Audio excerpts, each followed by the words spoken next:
Good morning. I'll try again.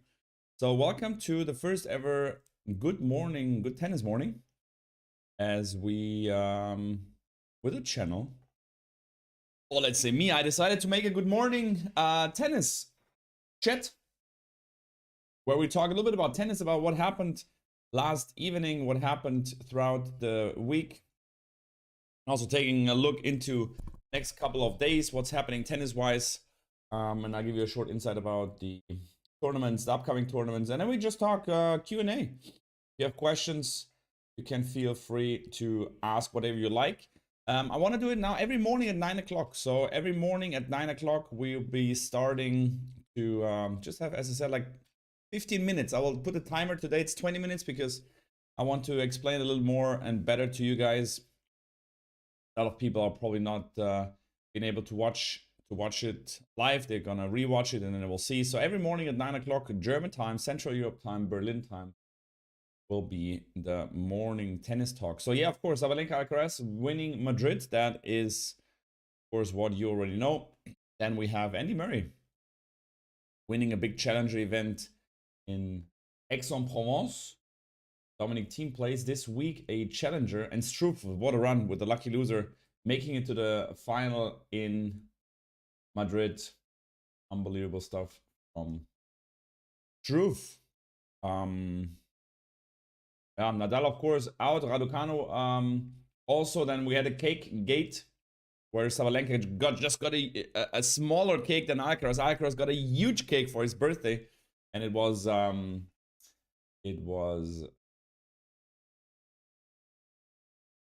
Sabalenka that did not get the cake that she was expecting, or at least Sabalenka did not complain. Actually, it was more Azarenka complaining about the difference in size of the cake for the birthday.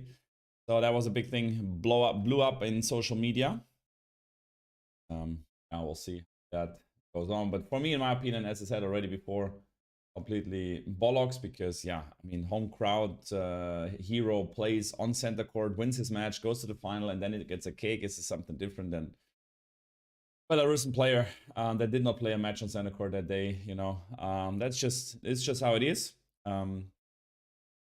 Anisimova, that's what I also put, is taking a break from tennis due to mental issues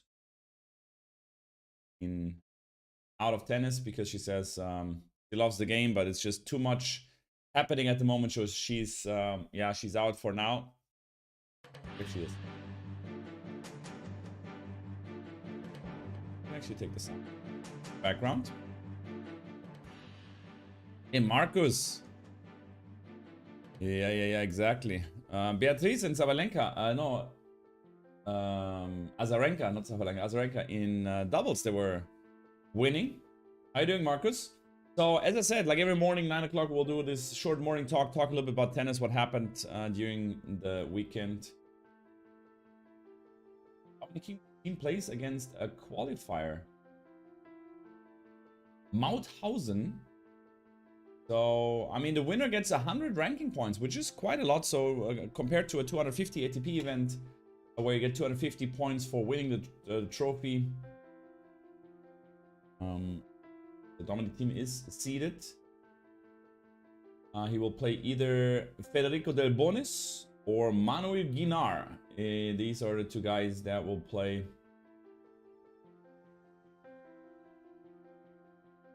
They have to play the match first, and the winner plays Dominic Thiem then, right? What else is the qualifying draw in Rome is out. So Alex Popirin is first seed, Daniel Altmaier second seed. Matches in the qualifying that really are interesting for me. Ryan Pennison, for example, against Arthur Fils is an interesting one. Qixin Zhang, the youngest, or no, the first ever quarterfinalist in the Masters, is fifth seed. Like Kokinakis also in the qualies. And with the girls, the seeded... Oh, the draw is already out. Oh, the draw is out already for the girls. So, of course, Swiatek first seed, Sabalenka second seed. So they maybe see each other in the final again. Swiatek will take on Pavlyuchenkova or Irani in the second round. While Sabalenka will take Kenin or Buxa in the second round. They both have a bye. They will travel, of course, from Madrid to Rome. Will be in the draw, participating very, very soon. On the weekend, there was a German Bundesliga, so I was watching Bundesliga in Dresden with some also top 100 players competing there, female top 100 players, also some young, talented girls like Sofia Costolas from Belgium. She was also playing yesterday. Leila Fernandez also plays against Sasnovic there. Nevska against Strickchova. Andreescu will play. Oh, Andreescu is... He will go up to Świątek. Rybakina also goes up to Świątek. I think Rybakina as well. Rybakina as well. Or is that true? No. So Krejcikova for sure goes.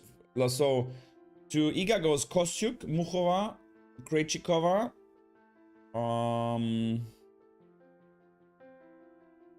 Kasatkina. It's a tough draw for Iga, I would say. Korigov goes down. Pliskova goes down. Pliskova also playing quite good lately. Caroline Garcia. Pegula also down. But does it start in 30 minutes? No, Joshi. We're right now. We're already on the morning talk. So Rome starts at the moment. It's the qualification. The main draw would start probably on Wednesday, I would say. I would think. Maybe tomorrow as well. So they play the qualies. They start the qualies today, and they have the qualies starting today, and then I think the main draw starts from tomorrow or the day after, and the guys, they start even one day later because the guys' main draw is not done yet. Hey, Larzi! Morning from Hamburg. Sunny morning, 12 degrees, no clouds, bit windy. Here in Dresden, actually the same, I would say. Not really windy, well, maybe slightly, but very sunny, very nice weather. And yeah, just implementing a new kind of thing. I don't know how long I do it. We'll see. We'll see how people join the good tennis morning. As I said, we just starting here every morning, 9 o'clock Central Europe time, German time. Just having just 15 minutes, nothing more. That's why there's a timer. If it's done, it's done. We're over now. You can come in, you can ask your questions. We talk about what happened during the weekend. We talk about what's happening up in the next week, as there is just Rome and some big challengers. As I said, Dominic Thiem will play challenger event in Mauthausen. There's also a big challenger event in South Korea where Lloyd Harris, for example, will participate. There's a challenger in Italy, in Francavilla al Mare, and in Prague, Czech Republic. There's also a big challenger on the women's side. There's of course the Rome tournament. Then there's a 100,000 tournament in Trnava in Slovakia, and then a 60k in Naples, Zagreb, and Fukuoka. Besides that, there's 25ks, yeah, Bostadt, and then some other 15ks. So this is what's happening on the females tour. Kirstea yesterday beat Mandlik in the final, 7-6 in the third. Owen Stevens beat Great Minnen in the final in Saint-Malo in France, 6-3, 6-4. What else happened during week or the? I mean, Struff. Okay, we talked about that. We talked about Carlitos, of course, incredible, defending Madrid title. I'm not sure how many more Madrids he will win, but probably I would say 10 at least in total. Azarenka Hadamaya beating Corey Goff and Jessica Pegula 1-4 in the doubles finals with the girls in Rome, and the guys, it's Kachanov Rublev winning trophy for the guys. They are beating, they're beating Bopana Epton, exactly. Bopana Epton was the doubles that they beat in final. And Cake still hilarious, of course. Then we have Todd Woodbridge, maybe you know him. He says that Holger Rune taking over Kyrgios' part on the tour of just being like the rebel and the person that people don't like that much, but still playing very good tennis. What else? What else? What else? Oh, there's a new sunglasses coming out from Roger Federer. He teamed up with a brand, so he will be bringing out next year, I would say. I think I thought it's gonna be next year. Sunglasses brand. Yeah, so 2024. And what else? What else? What else? Nothing much else. Guys, if you have any questions, feel free to ask whatever you like. It's more, as I said, it's more also about a little bit of a Q&A, a little bit of a talk. I won't be streaming probably today because I have to give lessons. I'm going ice bathing right now after at good morning. This morning, and then I have an appointment. Then I have to give some lessons. I have some hours of tennis lessons, and then but I'll put the word stream on, I think, for some hours. Yeah, why Mandli is not called Mandlikova like her mom? Will she get that over when Elizabeth get married? That's a good question. I thought she's called Mandlikova, but she's actually not, so I can't tell you, to be honest, Larzi. Osorio, Kudermetova, Andreeva are the qualifiers I'm interested in. Yeah, Osorio Serrano I know quite well because she played in my Bundesliga team, so I scouted her and she was also my team playing. Kudermetova, of course, after the good run in Madrid, she's feeling very, very confident. And Andreeva also playing very, very good, very solid. It's true, these three girls are look out for. Opponents, let me see the opponents. Oh, Lloyd Harris at the moment plays. Oh, he plays against Vukic and again lost the first set 7-6. Lloyd Harris, the last couple of spots, he lost a lot of tiebreakers. I mean, he played the South Korean challengers. I mean, Vukic, of course, good guy. And Lloyd played in the last 2 matches. He played 3 tiebreaks and he lost all 3 tiebreaks. 7-6, 7-6, 7-6. So he played 4 tiebreaks in the last 3 matches and he lost all of the 4. So not good news when Lloyd has to go to the tiebreaker at the moment. Plays Vukic and hope he will turn that around. Good luck for Lloyd here, as we will see him back in the channel very, very soon, I hope. And let's go back to what I usually wanted to check, the girls' qualifying draw in Rome, as we have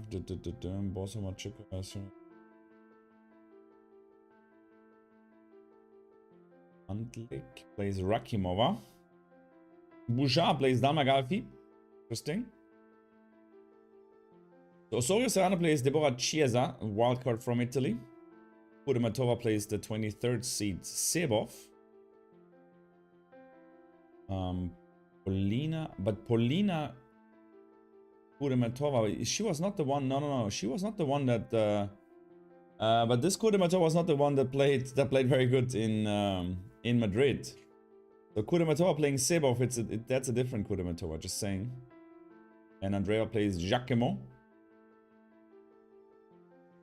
So the Kudermetova you were referring to, let me double check that in a second, was Veronica. Yes, exactly, Veronica Kudermetova. So I'm feeling Garcia may start falling as Muguruza and Kontaveit did. I hope not, but Garcia hasn't been doing well after she showed. Man, she was playing unreal last end of the year. She played so well, and now somehow she's not winning a match. Crazy. I've seen Roger making a post, and he says that will be tough for tennis if Rafa isn't gonna be at Roland Garros. I still hope so. I saw he pulled out of Rome, so I wish him the best. And then obviously Novak also hasn't played that much, so I hope he's going to be strong as well. That's what Roger has to say about Djokovic and Rafa maybe not going to Paris, or if going to Paris, then with a really small Yeah, time to prepare for the tournament, for the Grand Slam.